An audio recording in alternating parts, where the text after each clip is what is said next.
The moment I walked into her hospital room and saw her frail body, tangled in tubes, with a smile that could still light up the entire dreary ward, I knew my life was irrevocably changed. I was just 17, a typical high school jock, focused on college scholarships and avoiding Saturday detentions. She was Maya, just 16, and she had a rare, aggressive form of bone cancer that the doctors had given up on. We met under the most heartbreaking circumstances. I was volunteering at the hospital as part of a ridiculous community service requirement after getting caught cheating on a history test, and she was running out of time. But here is the thing that makes this a story I still can't fully process. Even years later, I fell deeply, completely, and desperately in love with her, absolutely knowing, that she was going to die. My parents, my friends, the nurses, everyone told me to pull back, to protect myself, to not get attached to a lost cause. But how do you turn off love? How do you look at a soul that vibrant and say, nope, the timeline doesn't work for me? The core conflict wasn't the cancer. It was my choice to invite inevitable, soul-crushing heartbreak into my life for the sake of a few months of genuine happiness. Now, I want you to tell me, truly, honestly, was I wrong to chase a love with a fixed expiration date, even though it shattered me completely? It all started that dreary Tuesday afternoon. I was wiping down tables in the hospital cafeteria, feeling sorry for myself and my ruined Saturday plans, when Mrs. Gable, the head volunteer coordinator, cornered me. She was a sweet, but slightly terrifying, older woman with a perpetually stern face. She told me the hospital had a special program for patients who were struggling with isolation, especially the younger ones, and she essentially volunteered me for it. My job was to hang out with a girl named Maya in the pediatric oncology wing, maybe play a board game, or just talk. I was resistant. I had no idea what to say to a sick kid. I imagined a quiet, withdrawn child who needed careful handling. When I first stepped into room 307, the reality hit me like a physical punch. It wasn't just a sick kid, it was a beautiful girl with wispy, pale hair, big, bright, slightly sunken blue eyes, and the biggest, cheekiest grin I had ever seen. She was sitting up, watching a ridiculous old sitcom, and eating a bright green popsicle. "Well, hello there, handsome," she chirped, her voice surprisingly strong. "You must be the volunteer they sent to keep my miserable self company." "I'm Maya." "Don't worry, I won't bore you with details about my treatment. I've already bored my mother half to death." That was Maya. Always cutting to the chase, always deflecting with humor, always trying to make you feel comfortable in her dying space. I was speechless for a minute, just standing there, holding the dusty deck of cards I'd brought. I mumbled my name and eventually sat down. That first hour, we talked about everything and nothing. She grilled me about my school, my friends, my ridiculous aspirations to become a marine biologist, and my utterly boring life. I learned that she had been a competitive swimmer before her diagnosis, that she loved all things vintage, and that her favorite color was not a color at all, but the metallic shimmer of the sky just before a thunderstorm. She was fascinated by life and completely unafraid of death. That openness, that raw, unvarnished appreciation for every single moment, captivated me. I left that day feeling lighter, yet heavier, than I had in years. The following days blurred into a pattern.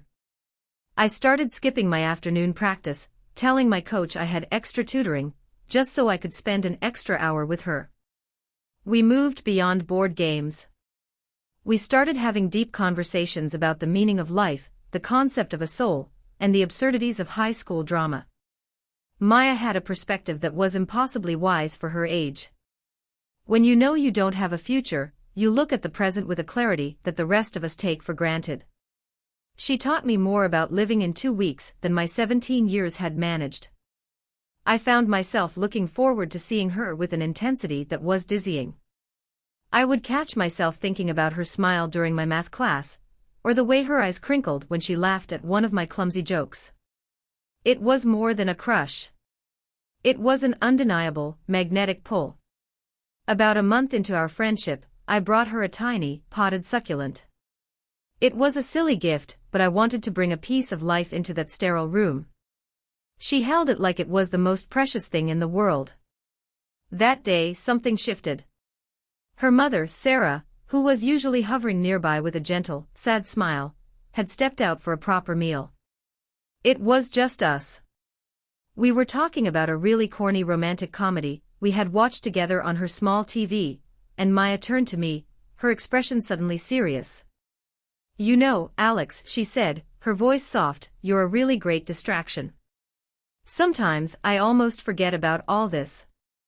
She gestured vaguely towards her forced stand. My chest tightened. I reached out without thinking and gently took her hand. It was impossibly thin, almost weightless in mine. "I don't want to be a distraction, Maya," I whispered, the words tumbling out before I could stop them. "I want to be the reason." She squeezed my hand back and her eyes, those beautiful, deep blue eyes, were suddenly clouded with a sadness that wasn't about the illness but about us. "You know the score, Alex," she said, the lightness gone. "There's no happy ending to this story. We get maybe 3 or 4 more months, if I'm lucky, and then I become a very tragic, very painful memory for you. I don't want to hurt you." That was the moment. The line was drawn, the stakes were laid bare. And my heart, foolish, 17-year-old heart, chose to cross it anyway. "I don't care," I told her, my voice surprisingly firm. "I'll take whatever time you can give me. I'd rather have a short, incredible chapter with you than a long, boring book without you." I leaned in and kissed her. It was a brief, gentle, almost scared kiss, but in that moment, the entire hospital room, the cancer, the tubes, the looming deadline, it all vanished. We were just two people, and we were falling in love. The world, of course, was not as romantic as my head was.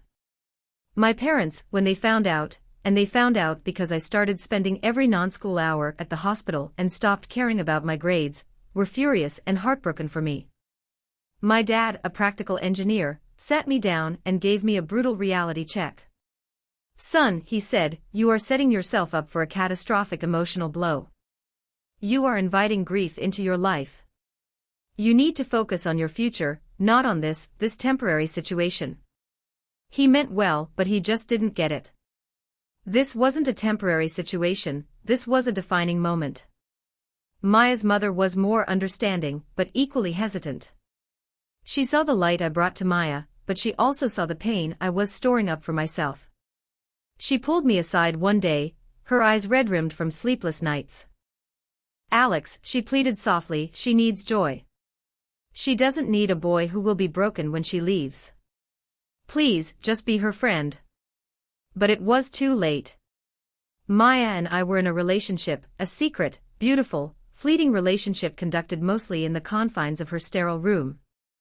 We had our inside jokes, our shared dreams of places we'd never go, Venice, the Amazon rainforest, the top of the Eiffel Tower at dawn. We'd spend hours planning these impossible trips, mapping out itineraries on wrinkled pieces of paper. These plans were our defense against the reality closing in on us. We never spoke of the cancer directly, not unless we absolutely had to.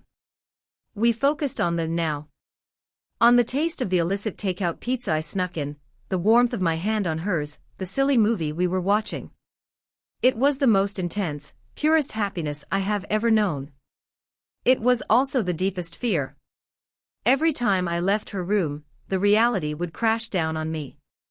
I'd walk out into the bright, busy corridor and feel the world spinning a little too fast. I was living two lives, the normal, loud, high school life, and this quiet, intensely profound life where every word, every touch, felt like a precious commodity. I started noticing things, the way the shadows under her eyes deepened, the increasing shortness of her breath after just a small fit of laughter, the times she had to quickly reach for the anti-nausea bag. The signs were subtle at first, then they became impossible to ignore. Her energy waned dramatically in her 3rd month. The doctors moved her from her regular room to a more isolated section of the ward. Her mother cried more often, no longer trying to hide it. I started sleeping on the pull-out couch in her room, pretending I was studying, but really just needing to be near her, listening to the rhythmic, mechanical sigh of the monitors. I remember one particular afternoon. Matching the rhythm. It was raining outside, the steady, melancholy drumming against the window pane matching the rhythm of my heart. Maya was lucid but very weak. She looked at me, her eyes incredibly clear.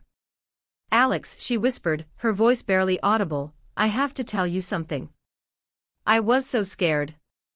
Not of dying, but of dying alone. And you took that fear away. You made my ending beautiful."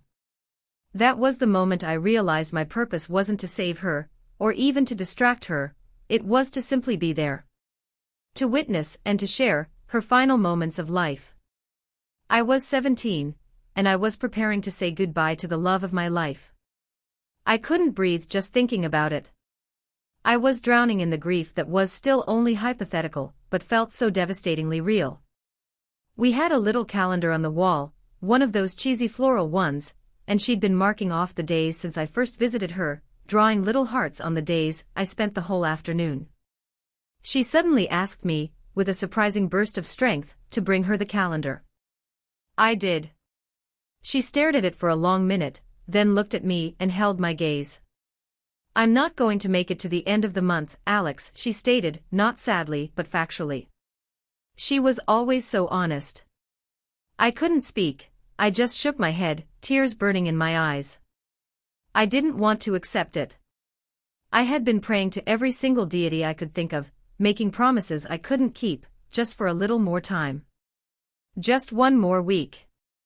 "Don't you dare cry for me yet," she managed, giving me a tiny, exasperated smile. "I still have something I need you to do." She told me about the list. Not a bucket list, she hated that term. She called it her last wishes. It was a list of 5 things she had written down months ago, things she wanted to experience before she went. She'd managed 3 of them, seeing the ocean one last time, we got special permission for a day trip, and it was the best day of my life, eating a perfect mango, and finishing her favorite book. The last 2, however, were still undone, and they were the most important. The 4th wish was to finally, genuinely, upset her mother by doing something completely reckless. She wanted to prove she hadn't become a passive patient in her final days. The 5th was something truly monumental. She wanted to see a proper, full-dress, high school prom. Not the real one, she was too sick for that, but just a moment, a perfect memory of a normal teenage rite of passage. Her condition was deteriorating rapidly. The doctors were now talking about days, not weeks. I looked at the list, then at her fading strength. I had a choice to make, right there in that sterile room, amidst the beeping machines and the quiet tears of her mother. I could listen to everyone, be the sensible boy, and spend her last few days holding her hand and saying quiet goodbyes, protecting myself from the extra emotional fallout. Or I could be the reckless, devoted boyfriend she needed, and fulfill those last 2, impossible, life-affirming wishes, potentially risking my standing with my own parents, and definitely risking the final, fragile piece of her last moments. So that's the situation I was in, and I had to make a choice. Before I tell you what happened next, I want you to pause and comment below what you would have done in my shoes.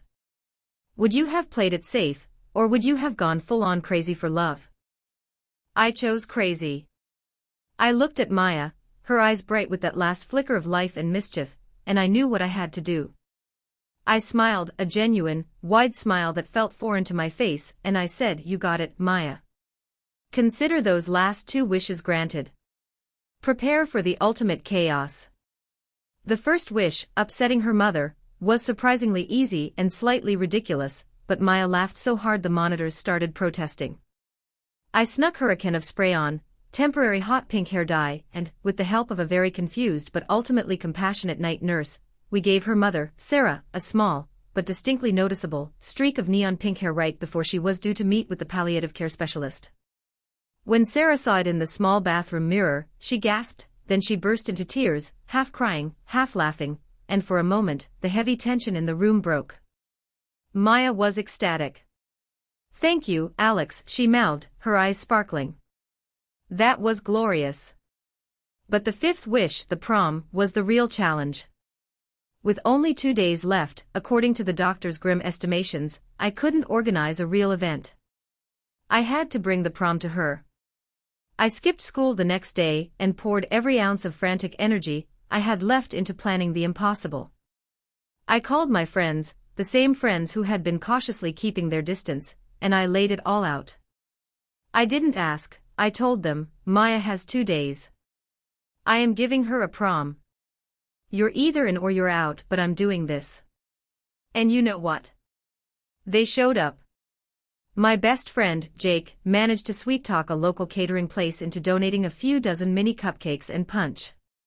My friend Chloe, bless her heart, brought the most crucial element, a portable Bluetooth speaker, and a playlist of truly dreadful high school dance music. The nurses on the floor, who had all fallen for Maya's charm, pitched in, hanging up some borrowed string lights and even finding a few rolls of tulle to drape over the equipment.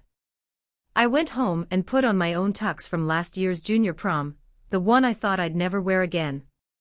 When I walked back into her room, it was transformed.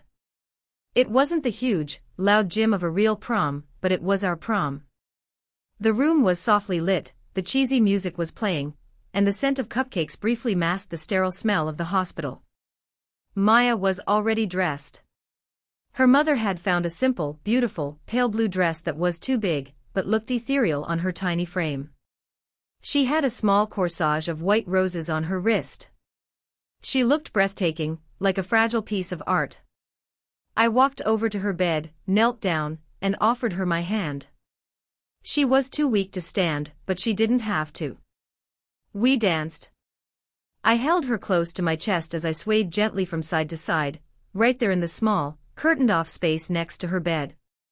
We danced to a slow, terrible 80s ballad, and I just cried silently into her hair. My friends stood in the hallway, peeking in, tears in their eyes, watching the saddest, most beautiful prom that ever took place. She didn't say anything, she just leaned her head on my shoulder and squeezed my hand with all the strength she had left. We danced for about 10 minutes until she became too exhausted. I gently tucked her back into bed, kissed her forehead, and we just lay there, side by side, listening to the music fade into the background. My friends quietly left, leaving us alone with her mother. Hours passed in silence, punctuated only by the soft beeping of the machines. Around 4 a.m., the beeping changed. It became erratic, then slow, then a terrible, long, flat line. Maya looked at me one last time, her eyes finding mine in the dim light. I know I didn't save her life, but maybe, just maybe, I saved her final days from being defined by her illness. And in return, she saved me from living a life that was merely ordinary. The greatest risk I ever took was allowing myself to love her, but it was also the greatest reward. Now, I hope you watched this whole story and felt the weight of that choice. Like this video if you were on my side and believe love is worth the risk, no matter how short the time. Subscribe for more stories like this that will make you question everything you thought you knew about life and death. And please, share your final thoughts on this whole mess in the comments section.